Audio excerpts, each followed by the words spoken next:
Hello and welcome to The Right Angle, where we talk about all things writing.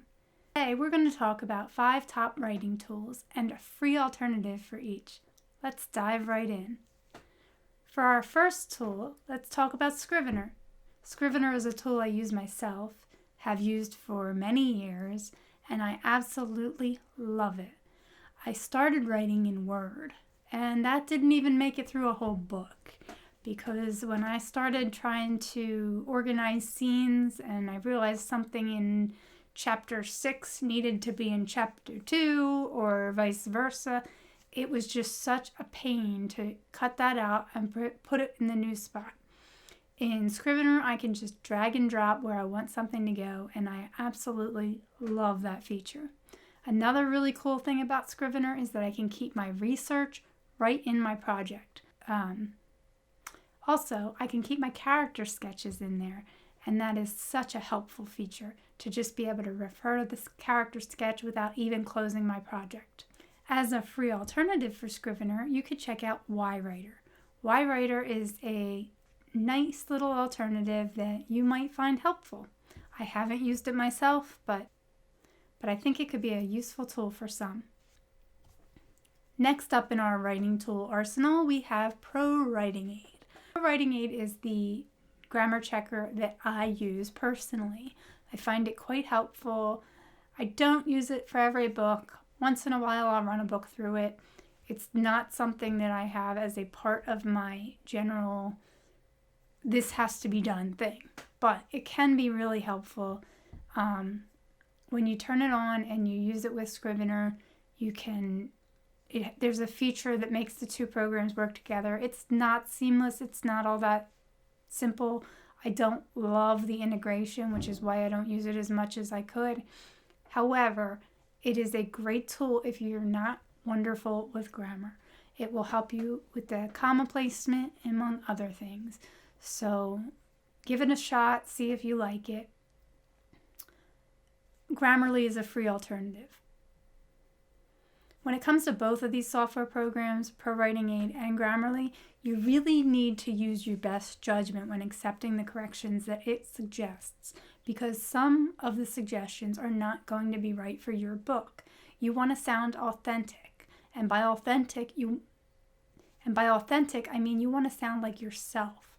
If you take all of their changes and corrections to heart, and some of them rephrase the way you say things and make it sound less like you, you're not going to have that authenticity, and people aren't going to enjoy your writing as much.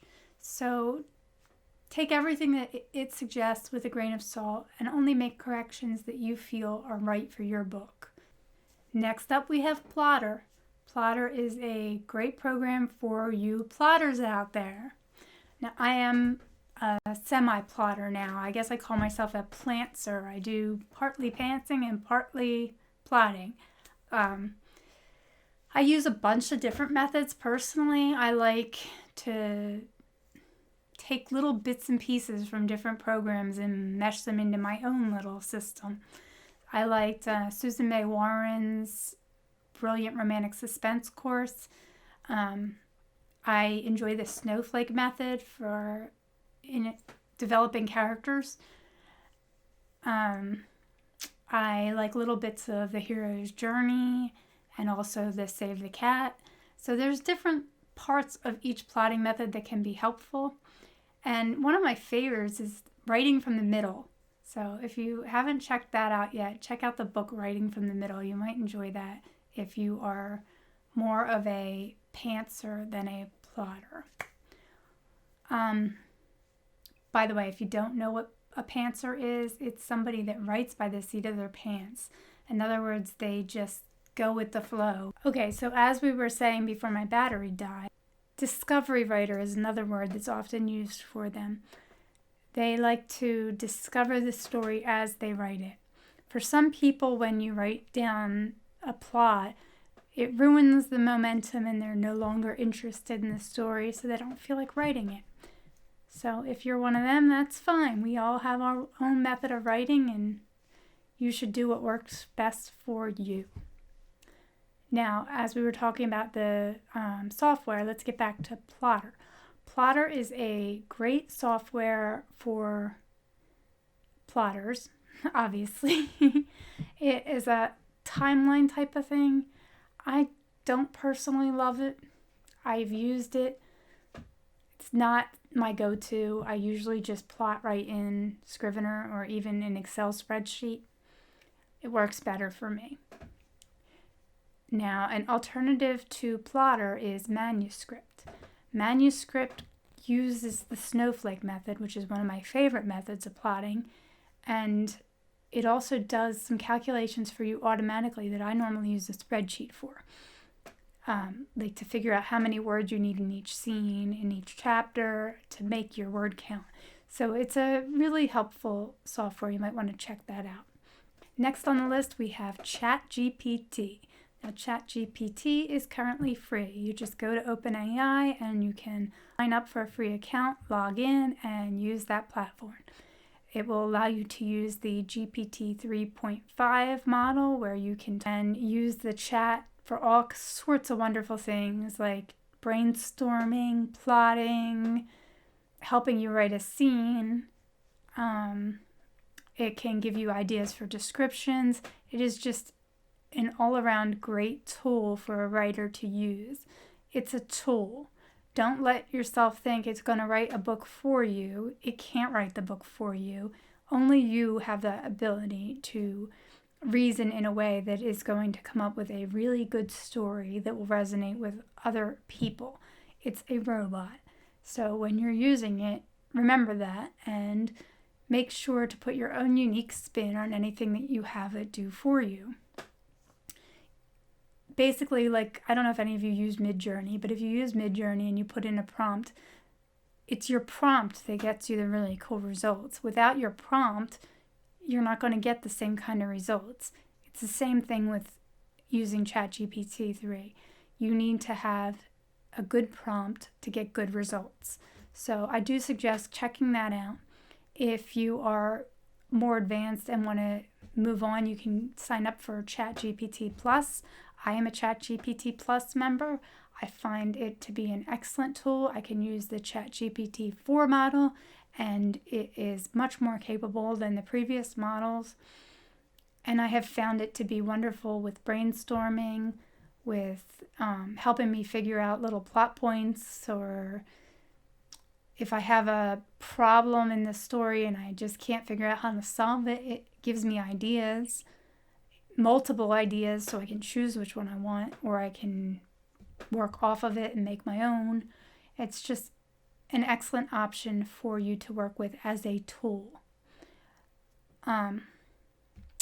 It's a great brainstorming partner, and it can also be a critique partner. You can put in the scene and have it check your work for point of view, for including sensory elements. You can just use it for so much these days. So I definitely recommend checking out ChatGPT. Last on my list, I have Atticus. Atticus is what I used for formatting my books. I did not always use Atticus because it didn't exist, but since it came on the market, I have been using it almost exclusively. Before Atticus, there was no great software for formatting books on a PC. There was a software program called Vellum that you could use for a Mac, but if you had a PC, you were kind of out of luck. You could use Draft to Digital, which, by the way, is our free alternative.